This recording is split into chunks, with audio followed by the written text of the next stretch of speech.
Reading from the second book of Kings, we have this great story of Naaman, the Syrian general, who comes down with leprosy.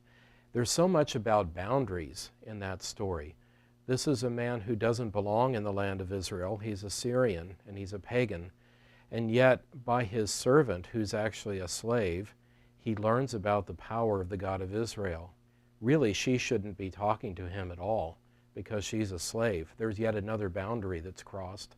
And Naaman recognizes the wisdom of this slave and does indeed bathe in the Jordan as the prophet Elijah tells him.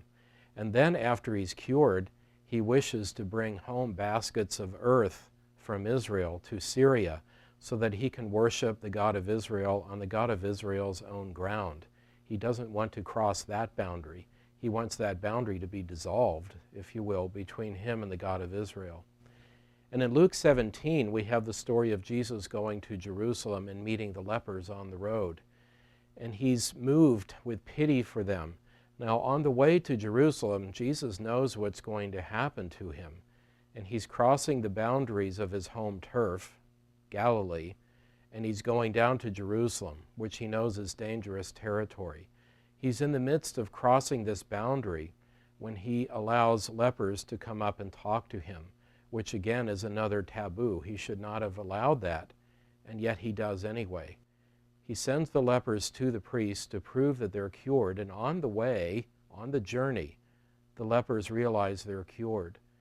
The only one who comes back to say thank you is a Samaritan, who Jesus points out is a foreigner.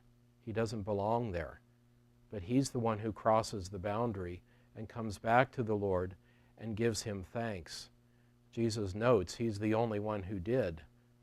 And did you notice in the story too, this leper, the Samaritan, was abandoned by the Jewish lepers who were cured. They left him as soon as they possibly could. They put the boundary back in place. But the cured leper crosses the boundary as Jesus was crossing the boundary to go to Jerusalem.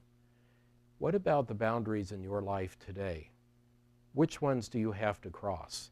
Is there someone you're afraid of? A group of people you don't like? Maybe there's a medical procedure you're afraid of doing and finding out something. Maybe there's a growth experience that's hard for you to do.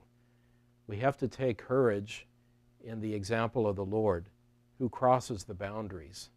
Let's ask him for the grace to do that in our lives too.